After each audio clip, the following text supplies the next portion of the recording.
काय भूमिका? एक असं आहे, वन नेशन वन इलेक्शन ही संकल्पना इंडियाच्या सरकारने यापूर्वीच मांडली आणि या संदर्भामध्ये माजी राष्ट्रपती महोदय महामहिम रामनाथजी कोविंद यांच्या अध्यक्षतेखाली एक कमिटीसुद्धा नियुक्त करण्यात आली. राष्ट्रवादी काँग्रेस पक्षाच्या वतीने आदरणीय राष्ट्रीय अध्यक्ष अजितदादा, कार्याध्यक्ष प्रफुल्लभाई, मी अशी आमची शिष्टमंडळाची भेटसुद्धा त्यांच्याकडे झाली. आम्ही या भूमिकेला निश्चितपणाने पाठिंबा त्या ठिकाणी दिलेला आहे आणि त्याच्यामुळे ते कशा पद्धतीने मटेरियलाइज करणार आहेत ते आता आपल्याला पुढच्या कालावधीमध्ये स्पष्ट होईल. एक दुसरा सुद्धा मुद्दा आहे सर, अकोल्यामध्ये अमोल मिटकर जे तुमच्या पक्षाचे आमदार आहेत त्यांच्या गाडीवरती मनसे कार्यकर्त्यांनी हल्ला केला होता, पण त्या कार्यकर्त्याच्या घटनेमध्ये का मनसे कार्यकर्त्याचा मृत्यू झाला होता, पण तो आता शवविच्छेदन जो अहवाल आला त्यामध्ये असं म्हटलं आहे की मारहाणीमुळे मृत्यू झाला आहे की हृदयविकाराच्या धक्क्यामुळे नाही. तर त्यामुळे त्यांच्या कुटुंबियांचा आरोप कुठेतरी राष्ट्रवादीच्या कार्यकर्त्यांकडे आहे की त्यांच्याकडून मारहाण झाली होती त्यामुळे नाही. माझं असं म्हणणं आहे की त्या घटनेची सखोल चौकशी पोलीस यंत्रणेने त्या ठिकाणी करावी आणि जे कोण दोषी असतील त्यांच्यावरती कारवाई केली जावी.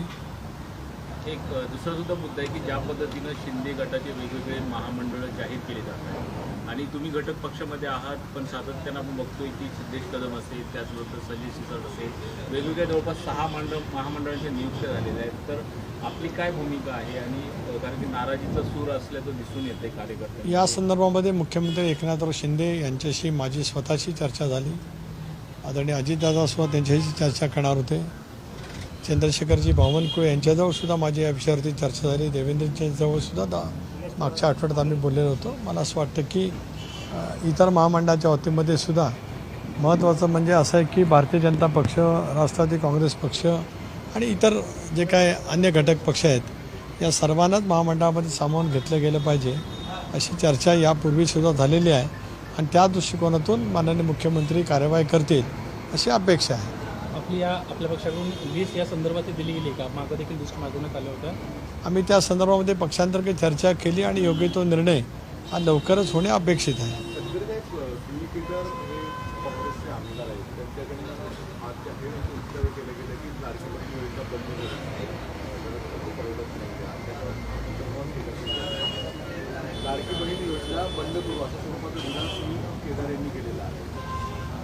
काँग्रेस आणि महाविकास आघाडीचं धोरण मुख्यमंत्री लाडकी बहीण योजनेच्या वतीमध्ये सातत्याने विरोधाचं राहिलं. म्हणूनच त्यांच्याशी संलग्न असलेले काही व्यक्ती उच्च न्यायालयामध्ये सुद्धा ही योजना रद्द व्हावी यासाठी त्या ठिकाणी गेलेल्या होत्या. महाराष्ट्रातल्या तमाम 2 ते 2.5 कोटी महिला भगिनींच्या दृष्टिकोनातून अत्यंत क्रांतिकारी योजना जी महायुतीच्या सरकारने आणलेली आहे त्याला ही मंडळी जी काही विरोध करत आहेत त्यांचं महिलांच्या संदर्भात असलेली भूमिका ही त्यांनी उघड केलेली आहे. मला असं वाटतं की समजा महाराष्ट्रातल्या कष्टकरी